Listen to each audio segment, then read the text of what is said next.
Avant toute chose, ma chère Isabella, vous permettez que je vous appelle Isabella?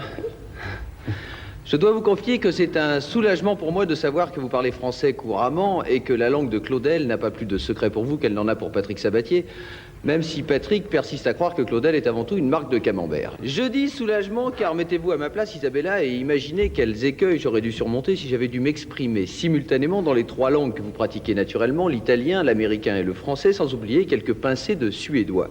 Car sans compter la banale difficulté de communication qui en serait résultée, j'aurais dû réduire à sa plus simple expression le message que j'ai à vous transmettre en multipliant par 3 et des poussières le temps qu'il me faut pour dire les choses les plus simples. Un exemple, eh bien j'aurais dû commencer en vous disant, vous permettez que je vous appelle Isabella, suivi d'un Do you mind if I call you Isabella, enchaîné à un Permettete ce la chiami Isabella, conclu par un Smorch de Blood Volvo Carlsberg Heineken Isabella. Comme vous voyez, on n'était pas sorti de l'auberge, elle-même espagnole. Bon, oui, mais vous parlez français. Mais vous parlez français, Isabella, et je pourrais donc aller droit au but en vous exprimant la joie que j'ai à vous trouver ce soir parmi nous, sans avoir recours à des gestes rituels empruntés à un autre langage, celui de mes amis singes en général et de Demis Roussos en particulier.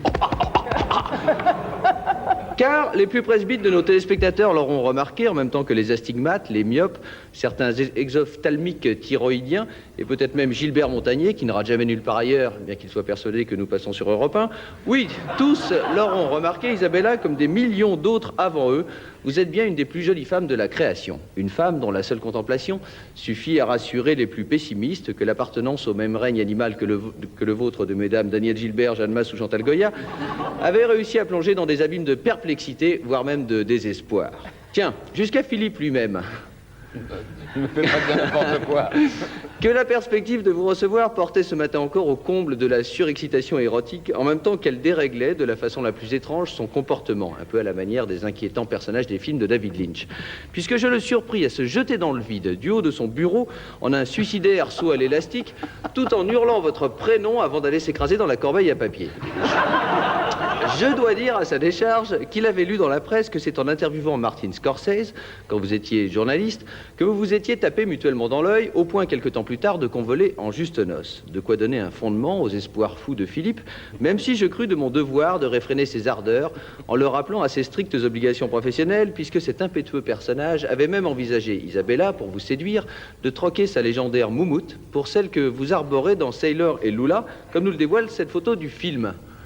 Voilà votre tête dans le film. Dans le film. Regardez maintenant, Isabella, comment Philippe la porte et dites-moi si je ne me suis pas conduit, moi, en véritable ami. Eh oui, eh oui.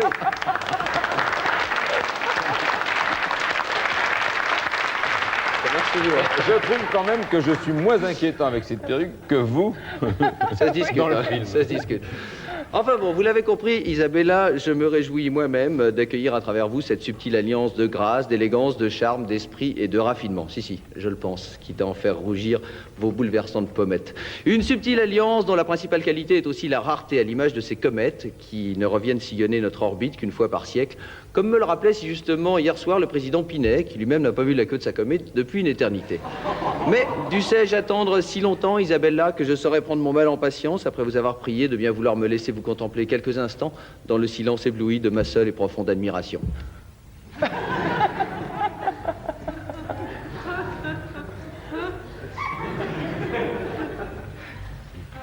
Ça va mieux, Antoine? On peut y aller? Merci et bravo. Bravo à vous.